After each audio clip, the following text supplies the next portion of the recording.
Bienvenue chez Estis Espace Inside Out. Je m'appelle Joanna et aujourd'hui nous allons parler de l'apprentissage.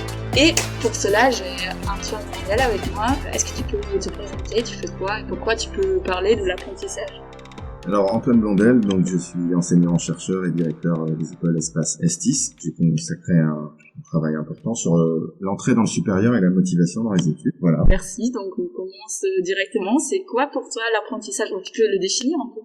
Il y a beaucoup de champs disciplinaires qui s'intéressent au mécanisme de l'apprentissage. On a des apports de la psychologie avec des courants un peu différents, les courants comportementaux, mais aussi la psychologie humaniste, la biologie avec la psychologie du développement, enfin les théories du développement, tout ce qui est aussi le fonctionnement du cerveau. La sociologie aussi nous apprend un petit peu comment les groupes, l'individu fonctionnent, le contexte, rapport du contexte, et les sciences de l'éducation qui s'appuient beaucoup sur ces disciplines-là. Donc il y a tout un foisonnement de champs disciplinaires qui s'intéressent aux manières d'apprendre. Mais l'apprentissage, c'est quelque chose d'extrêmement complexe qui fait appel à beaucoup de facettes de la personne et de la personnalité. Et peut-être pour donner quelques repères, on peut dire que dans une approche holistique, on apprend avec son corps, avec une dimension aussi sociale, cognitive et psychologique. On apprend en fonction de ses caractéristiques, de son environnement aussi, et de la manière dont on perçoit son environnement. Mais comment ça se passe? C'est quoi exactement le processus? Alors, il y a des théories autour des styles d'apprentissage,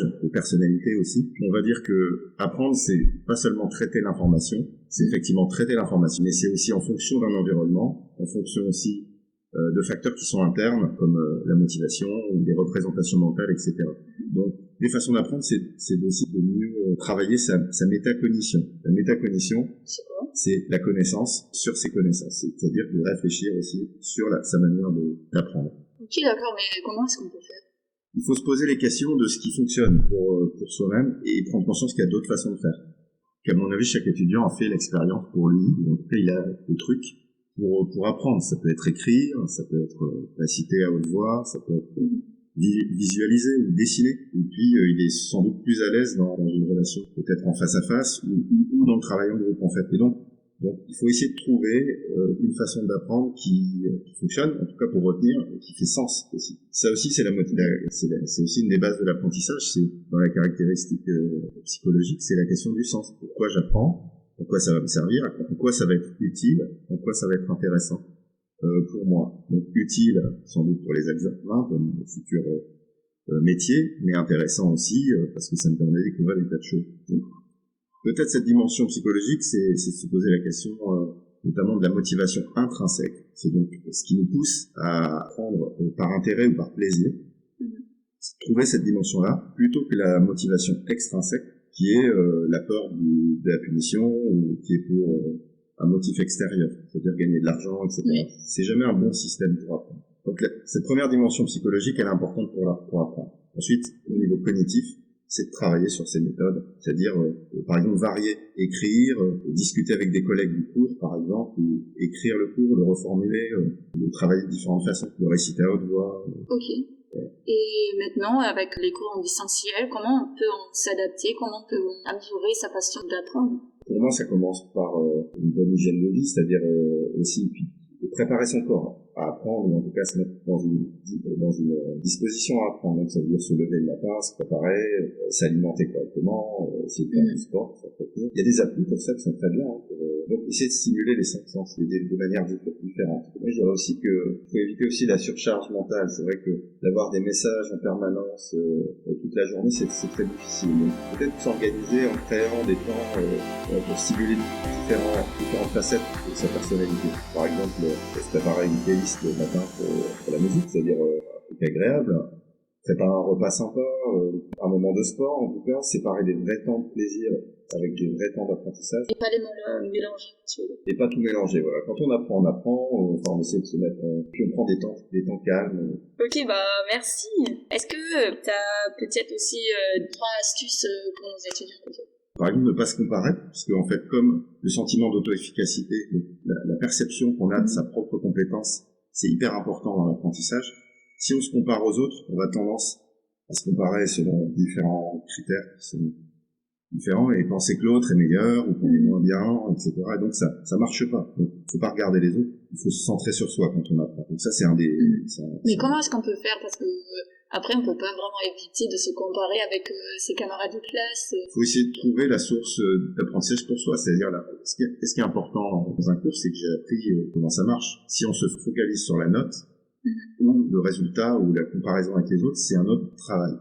En fait, se dire, même si effectivement, il y a des notes et des examens, c'est de penser, de dire, ok, j'ai compris, et je pars avec une bonne compétence. Et ça, c'est beaucoup mieux de se dire que on réussit par compétition. Je trouve que ça, c'est un vrai danger. L'intelligence, elle ne connaît pas la compétition. Je crois que c'est Albert Dupontel qui disait ça. Ok. Il y a un autre truc aussi, je termine là-dessus parce que j'en ai plus, notamment sur les théories comportementales, qui sont un petit peu anciennes, hein, c'est les récompenses, les punitions, etc. Mais ce qu'on peut retenir de ça, c'est que quand on associe un moment à une émotion positive, souvent on habitue le corps à s'ancrer dans cette émotion positive. Et par exemple, un truc sympa, c'est de faire du sport et penser à sourire, pour y associer, même quand c'est difficile, une émotion positive. Comme ça laisse une trace. Et quand on fait du sport, on se retrouve dans un moment positif. Et ça, pendant le confinement, on peut essayer de trouver des moments refuge et les associer à des moments positifs. Ok. Donc, se féliciter, ça marche aussi. Quand on dit on a bien travaillé et quand on est félicité par quelqu'un, ça renforce le comportement. Même si on ne le pense pas au début, il faudrait quand même se rappeler qu'on a fait des efforts. C'est ça.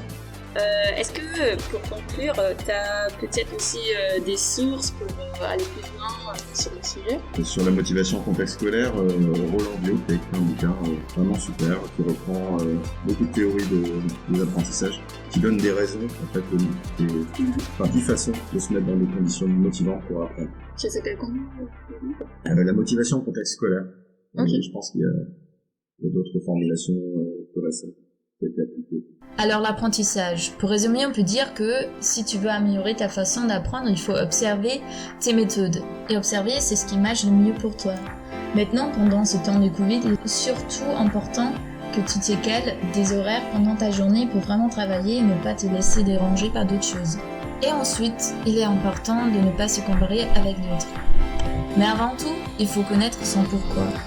Pourquoi on veut apprendre certaines choses? Pourquoi toi, par exemple, tu as choisi Estis ou Espace pour faire des études? Quelles compétences veux-tu acquérir et dans quel domaine veux-tu travailler? Et si vous avez encore d'autres questions, n'hésitez pas à nous contacter sur Teams. C'était ça l'épisode avec Antoine sur l'apprentissage. Merci pour votre écoute.